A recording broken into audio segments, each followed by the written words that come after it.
It's an honor to be here this afternoon, I guess, so it's still morning, and to be with not only Director Botticelli and my colleagues from SAMHSA, our SAMHSA interns, and a lot of fun people in my life, people in recovery who sustain me and the work I do every single day, but to also be here with the award winners. These are people who I admire a great deal for the work that they've done, for the time that they've invested, for really dedicating their lives to making sure that more people can find and sustain what we have found and sustained, and that's our personal recovery. So thank you everybody for being here today.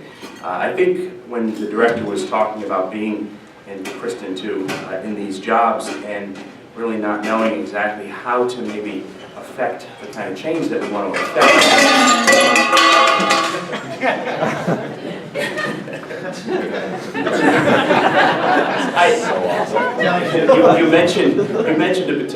You mentioned these sayings, that we have in recovery that we use to get us over the hump. I think you forgot one though.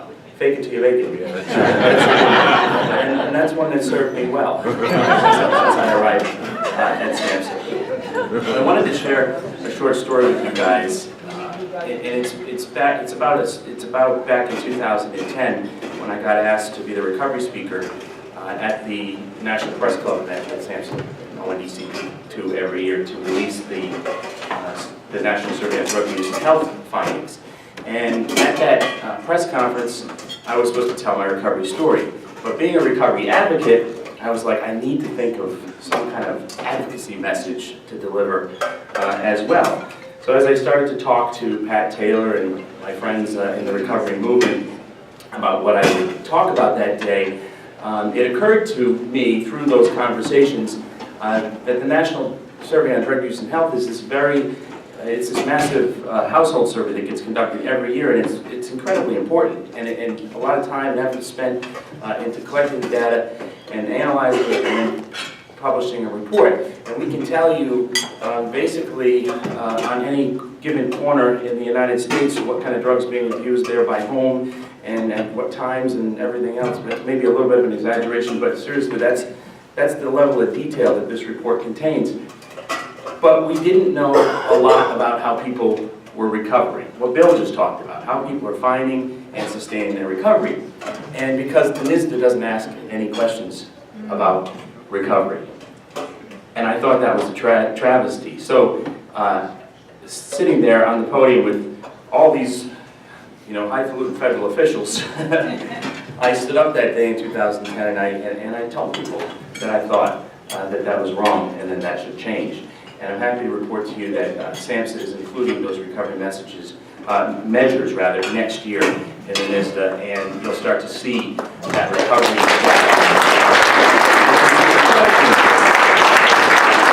But people hadn't talked to me about it, and I hadn't been given that opportunity to speak. And the director talked about this. You're seeing people in recovery get up and tell their stories and share the positive proof of recovery every single day now.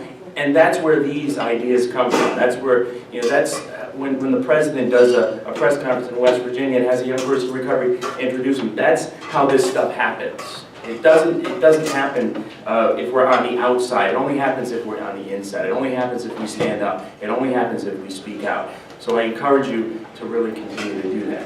And what does all that have to do with today? Well, it has everything to do with today. Because I learned a long time ago, what gets rewarded gets repeated. And while I wish there was, God bless the researchers that we have, and these are incredible people that are receiving these awards today, and thank God for their work. But this is not a robust area of science that we have. We do not have the information that we need, just like we don't have it in the NISDA. So my hope is, and my congratulations to ARS for putting this event together today, because what gets rewarded gets repeated. My hope is that the work that's been done and these awards, that people will say, wow, I want to get one of those awards. I want to be recognized as being a recovery champion, a recovery researcher, and somebody who's discovered something in this very new area of science. And it's ripe for those kinds of discoveries. So I know being here today is a really, really important thing, and that's why I wanted to be here today. And thank you, Kristen, for asking me to present the next award, and thank God the award winner, or the person who's accepting the award, is here today. This next award goes to somebody who is nothing short of a rock star when it comes to recovery research, and she's recognized for that all over the country. Dr. Nora Volkow, makes the hair on the back of my neck stand up when she presents sometimes, because she has the ability to really just zero in on details and facts, and using her huge brain to talk about brain science and what we know about addiction. And she really just cuts through all this noise that's out there in our field about what addiction is or it isn't.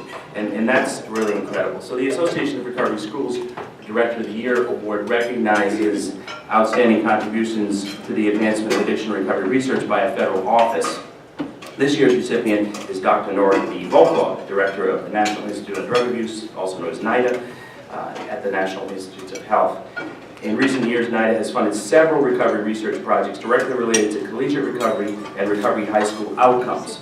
With this funding, groundbreaking research has been conducted by the likes of Dr. Alexandra Laudet, Dr. Paul Moberg, and Dr. Andy Finch. Additionally, the inclusion of recovery high schools and collegiate recovery programs in materials like NIDA's Principles of Adolescent Substance Use Disorder Treatment, a research-based guide, has become a staple for educators, treatment providers, and families in search of recovery support services for their clients and family members. Thanks in part to Dr. Volkow's leadership at NIDA, recovery school research is not only being conducted empirically, it is now being conducted by some of the nation's best and brightest scientists. This type of funding is a prime example of the impact research and practice have on the everyday life of a recovery student. Dr. Volkow wasn't able to be with us this morning, but she sent somebody who is this amazing recovery researcher in his own right, Dr. Wilson Compton. So I'd like to ask Dr. Compton to come up and accept the award on Dr. Volkow's behalf.